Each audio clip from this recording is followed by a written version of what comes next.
Assalamualaikum warahmatullahi wabarakatuh. Sama saya Dodi yang akan membantu Anda ke depan untuk membahas topik-topik hangat seputar Kabupaten Lumajang. Kali ini kita akan membawakan satu topik yang sangat penting, sangat bermakna bagi kita yang terjadi dalam tahunan, yaitu penyelenggaraan ibadah haji. Telah hadir bersama kita yaitu Kepala Kantor Kemenak Kabupaten Lumajang, Bapak Ahmad Faisal Saifullah. Selamat sore. Selamat sore. Bagaimana kabarnya, Pak? Alhamdulillah. Kalau jawabannya alhamdulillah, luar biasa dan Allahu Akbar. Mudah-mudahan panjenengan jadi paling sehat ya.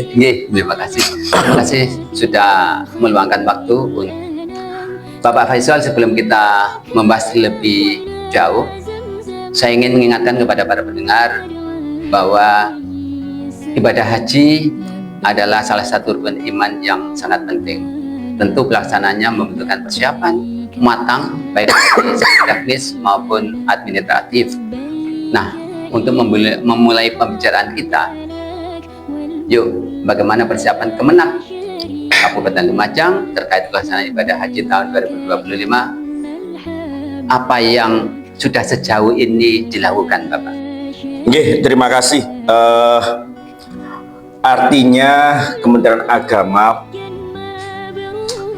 Kabupaten Lumajang dalam hal ini akan melayani dengan semaksimal mungkin jamaah haji. Dari 700 jam 80 jamaah reguler, ada tambahan sekitar 40 jamaah lansia.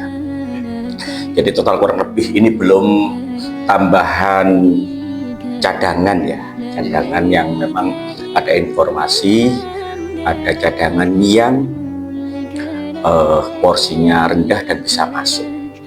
Ini alhamdulillah ada tambahan, meskipun nanti sekitar kurang lebih ada 3 gelombang keberangkatan. Adapun pelayanan kami kepada jamaah haji saat ini sudah terlaksana manasik haji massal yang kemarin sudah dilaksanakan 2 hari di Gedung Sujono. Iya. Hampir kalau menurut data kami 90% lebih jamaah bisa hadir mengikuti pembekalan manasik haji. Setelah itu dilanjutkan dengan manasik nasional 1 hari dan 5 hari manasik di tingkat kecamatan. Kalau tingkat kecamatan ini ada penggabungan, ada konsorsium penggabungan tiap kecamatan. Seperti yang terakhir kemarin saya hadir menjadi narasumber di manasik haji Pronojiwo, Tempur Sari, Candipuro. Ini dijadikan satu di Candipuro. Begitu pula Senduro, Pasru Jambe, dan Kucialit. Ini dilaksanakan, Padang ini dilaksanakan di 4 kecamatan dilaksanakan di Senduro. Ini bentuk pelayanan dari Kementerian Agama, pembekalan bagi mereka jamaah haji. Dengan manasik haji itu mereka akan mendapatkan keilmuan di dalam pelaksanaan ibadah haji, supaya dalam melaksanakan ibadah haji ini rukun hajinya, wajib hajinya, ya ini dan sunah-sunah kegiatan ibadah yang lainnya, ini untuk menunjang kesempurnaan ibadah para jamaah haji Dhifullah Dhifur Rahman dari Lumajang ini menjadi lebih sempurna, dan doa kita mereka pulang dengan predikat haji mabrur. Gitu. Wah, terima kasih, menarik sekali penjelasannya, khususnya bagi para jamaah, calon jamaah tahun 2025. Bapak, kita tahu bahwa ibadah haji bukan hanya soal keberangkatan fisik ya, fisik, tetapi juga soal kesiapan spiritual. Apa yang sudah dilakukan Kemenak Lumajang untuk memastikan bahwa para calon jamaah haji ini memiliki kesiapan mental dan spiritual yang baik sebelum berangkat? Ya. Dhifullah Dhifur Rahman jamaah haji Lumajang tahun 2025, kesiapan yang pertama untuk khusyuk panjenengan semuanya dalam pelaksanaan ibadah haji ini adalah menata hati dengan sabar dan ikhlas. Itu penting punya di situ. Karena haji itu yang setiap tahun adalah orang yang berbeda, otomatis pasti ada persoalan yang berbeda juga, kan gitu ya. Betul ya. Jadi saya berharap jamaah haji saudaraku, Duyufullah, Duyufur Rahmat, jamaah haji Lumajang ini dimodali, didasari dengan hati yang ikhlas dan sabar. Mereka di Haramain, di Makkatul Mukarramah, di Madinatul Munawwar, di Masjidil Haram dan Masjid Nabawi akan sering berinteraksi dengan jamaah haji seluruh dunia. Betul. Maka dari itu saya berharap konsistensi hati dalam kekhusyuan ini sangatlah penting. Saya sampaikan kepada jamaah haji di seluruh Lumajang saat manasik, panjenengan harus punya teman. Apa teman itu? Yaitu tasbih di tangan panjenengan, untuk selalu berzikir, untuk selalu bersolawat. Itu menjadi teman Anda, teman panjenengan semuanya dalam menikmati ibadah haji tahun ini.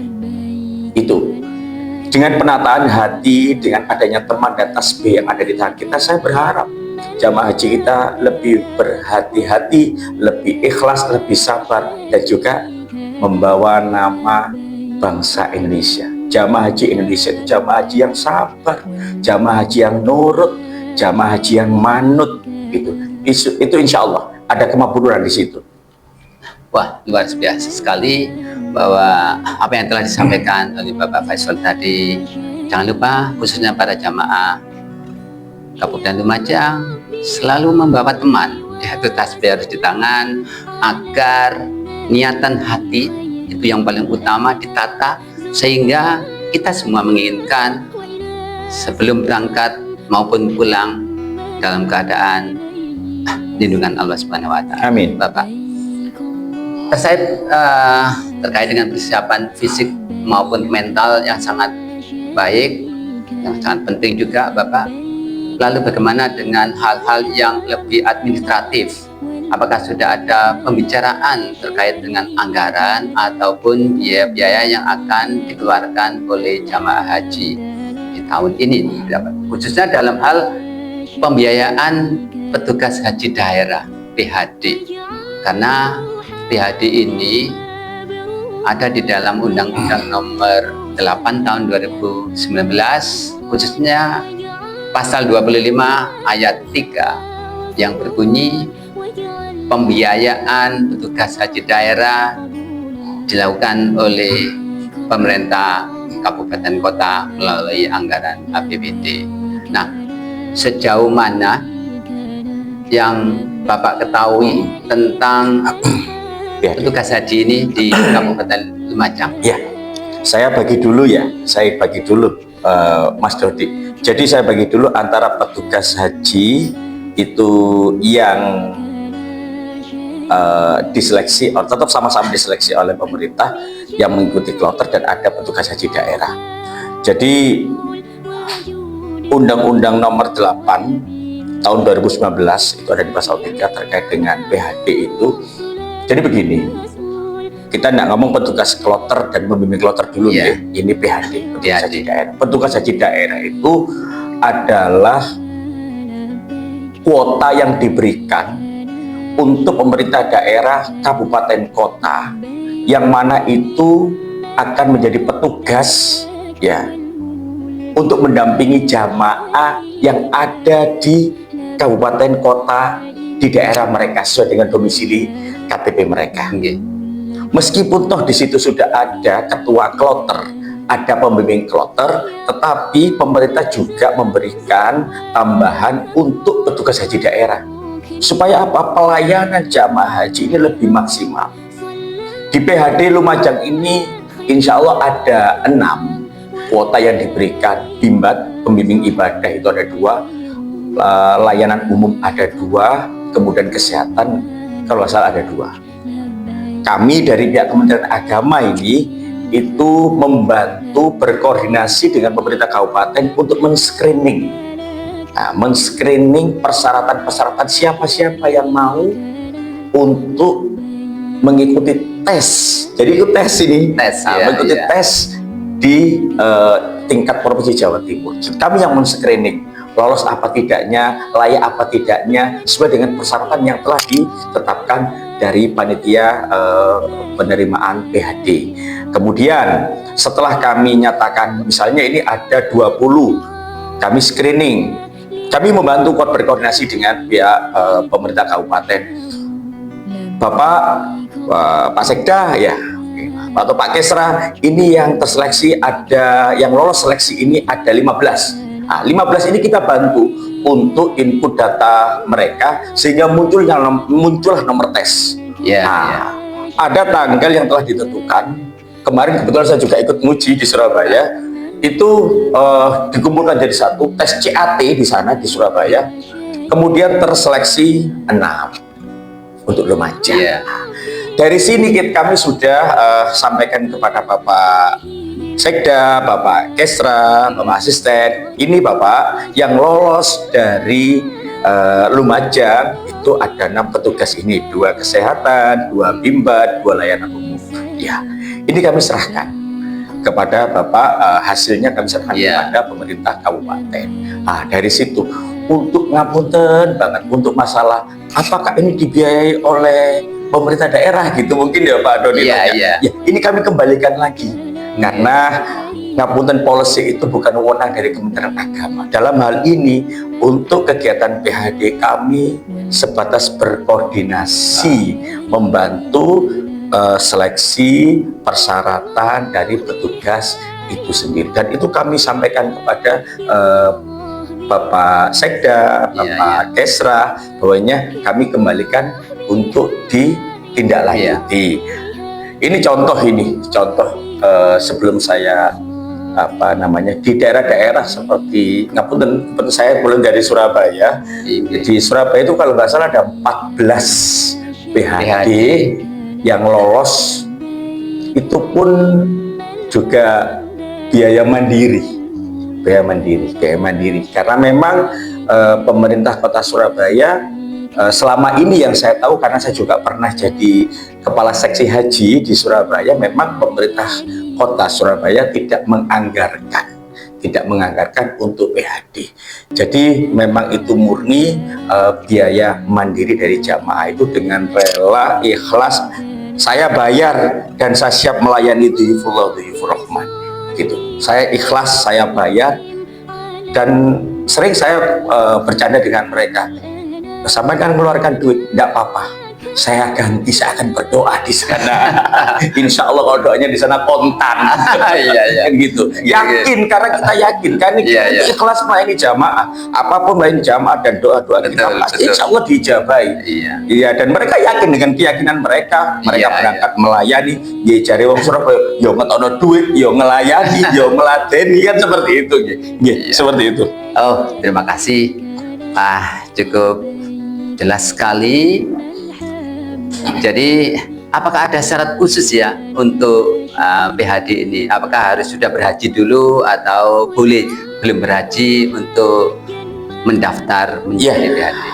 Gini Mas Odi, kalau PhD itu ada 3 ya, layanan umum, bimbingan ibadah, dan kesehatan. Jelas kalau kesehatan ini harus tenaga kesehatan, baik dokter maupun perawat. Kalau bimbat ini bimbingan ibadah. Bimbingan ibadah ini harus haji, harus pernah haji dan mempunyai sertifikat fasilitator pembimbing haji dan umroh. Itu biasanya diklat seperti itu biasanya dilaksanakan oleh di luar Kemenang. Contoh Ikatan Persaudaraan Haji Indonesia Jawa Timur, terus kemudian Forum KBIHU, Forum Kelompok Bimbingan Haji dan Umroh, itu juga mengadakan, tiap tahun mereka mengadakan itu di salah satu hotel, dan biasanya itu 9-10 hari, berbiaya mandiri juga. Tapi kalau yang ini, yang layanan umum ini tanpa sertifikat, boleh belum haji, boleh belum haji, asalkan tadi itu ikut alur, ikut tes CAT juga, sehingga ada tes wawancara juga. Ada 2 tes di Surabaya, itu tes CAT dan wawancara. Kebetulan saya kemarin ikut salah satu tim yang tes wawancara. Jadi ini yang menjadi kualifikasi mereka. Kalau bimbad harus punya sertifikat, kalau layanan umum boleh belum haji terus ikut tes, Iya. itu boleh. Oke, terima kasih. Karena apa ya? Menurut undang-undang kan harus dibiayai oleh Iya. pemerintah daerah. Namun khususnya saya informasikan kepada calon petugas haji daerah bahwa di Kabupaten Lumajang kami sudah pagi tadi sudah konfirmasi kepada Sekretaris Daerah Kabupaten Lumajang Bapak Agus. Memang sejak tahun 2019 di Kabupaten Lumajang belum pernah mengalokasikan anggaran khusus untuk PHD, dan dari tahun ke tahun para pendaftar PHD itu dengan ikhlas untuk berbayar secara mandiri. Nah, cuman Bapak Sekda itu sudah berjanji bahwa insya Allah dengan beliau tahu bahwa itu adalah undang-undang yang berbicara yang beramanah, itu insya Allah akan menjadi pembahasan tahun 2026. Insya Allah begitu. Karena di pemerintahan Bunda yang sekarang itu kan memang sudah tahun anggaran berjalan pada saat dilantik, sehingga insya Allah di tahun 2026 akan ada pembahasan. Tapi informasinya juga pembahasannya kalau mungkin disetujui oleh Dewan itu yang pasti ada 3 skema katanya, bisa 50-50, Iya. nggak full ya, bisa 50-50, juga bisa 60-40 atau 30-70 ya, kita tunggu aja pembahasannya. Saya kira seperti itu khusus kepada PHD Kabupaten Lumajang. Dan Bapak, dengan semua persiapan yang sudah dijalankan, kami yakin ibadah haji tahun 2025 di Kabupaten Lumajang akan berjalan dengan lancar dan penuh berkah. Sebelum kita tutup, barangkali ada pesan atau harapan yang ingin Bapak sampaikan kepada calon jamaah haji dan masyarakat Lumajang secara umum. Ya. Terima kasih untuk Dhaifullah Dhaifur Rahman, saudara-saudaraku jamaah haji Kabupaten Lumajang tahun 2025. Yang pertama saya berpesan, jaga kesehatan, jaga pola makan, pikiran tetap positif, kita niatkan hati kita, ya sikap kita saat ini kita tautkan dengan haromen, karena kita akan menjadi Dhaifullah Dhaifur Rahman, tamunya Allah dan tamunya baginda Rasulullah. Kita mencoba dari sini Dhaifullah Dhaifur Rahman jamaah haji Lumajang untuk bisa memantaskan diri kita sebagai tamunya Allah dan tamunya baginda Rasulullah dalam melaksanakan ibadah haji di tahun ini. Tetap sabar, tetap ikhlas. Kami semuanya berdoa untuk kemabruran panjenengan semuanya, berangkat selamat melaksanakan ibadah haji, rukun, wajib, sunnah, semuanya ibadahnya, rangkaian hajinya bisa sempurna, pulang juga selamat, dan ada predikat buat panjenengan semua. Saudaraku jamaah haji Lumajang tahun 2025 menjadi haji mabrur. Al haji mabrur laisa lahu jaza ilal jannah, hanya surga balasan bagi haji-haji yang mabrur. Terakhir, doakan Bunda Indah dan juga Mas Bupati dan seluruh instansi yang ada di Kabupaten Lumajang. Doakan seluruh masyarakat Lumajang. Doakan Ibu Bupati dan Mas Bupati bisa memimpin Lumajang lebih maslahah, lebih berkah, sehingga ini akan menjadikan poin yang luar biasa. Doakan kita semuanya untuk bisa dimudahkan ziarah ke Makkah Madinah atas izin Allah. Terima kasih. Salam sehat untuk semuanya, untuk saudaraku jamaah haji Lumajang tahun 2025 dengan ucapan siapa kita, Haji Indonesia mabrur mabrur mabrur, amin ya rabbal alamin. Terima kasih Bapak Faisal atas wawancara yang informatif ini. Semoga pelaksanaan ibadah haji di Kabupaten Lumajang di tahun 2025 berjalan dengan lancar dan penuh berkah. Pemirsa, sudah diwawancara kita dengan Kepala Kantor Kementerian Agama Kabupaten Lumajang, Bapak Ahmad Faisal Saifullah. Semoga bermanfaat bagi Anda, dan yang ingin mengetahui lebih banyak tentang pelaksanaan ibadah haji tahun-tahun depan, jangan lupa selalu ikuti. Kami akan terus memberikan informasi terbaru dan bermanfaat. Sampai jumpa di episode berikutnya. Wassalamualaikum warahmatullahi wabarakatuh. Waalaikumsalam warahmatullahi wabarakatuh.